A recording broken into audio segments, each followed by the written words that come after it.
بسم الله الرحمن الرحيم.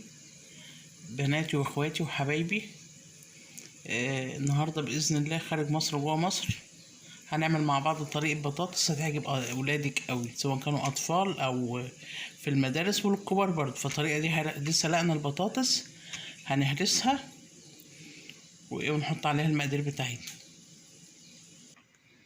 هرسنا البطاطس، نحط عليها جبنه رومي مبشوره تديها طعم حلو او تست حلو في الاكل، ونحط بقدونس مفروم،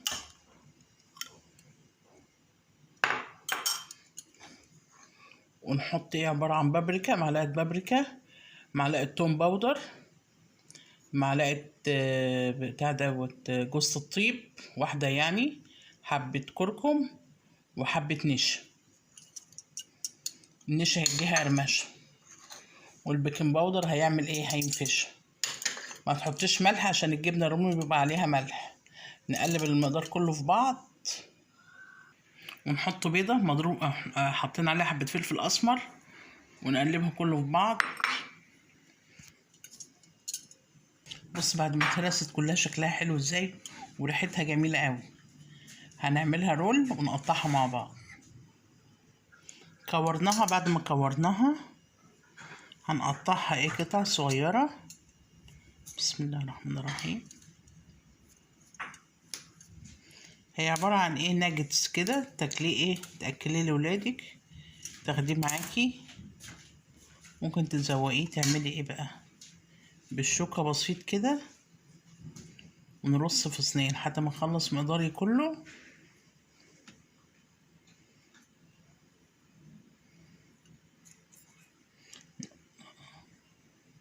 نغطي ضغطة بسيطة ورصي في الصينية بتاعتك.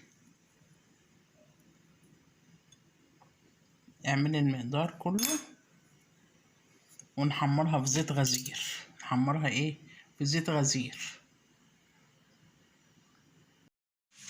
ولعنا على الزيت بيغلي، نجهزه كده ونحط اللي احنا قطعناهم دول.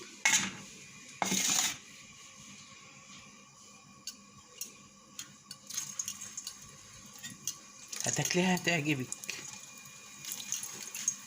وكلها غذاء يعني. حطينا كركم وحطينا بيض وحطينا بقدونس وحطينا توم باودر. لو عندك توم كده هوت صحيح حطيه، دقيه وحطيه، افرميه وحطيه،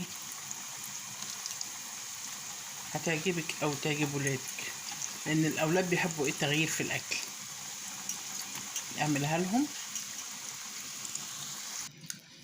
بص بعد ما حمرتها، اسمعي الصوت، قرمشه وجميله قوي، كلها غذاء لاولادك.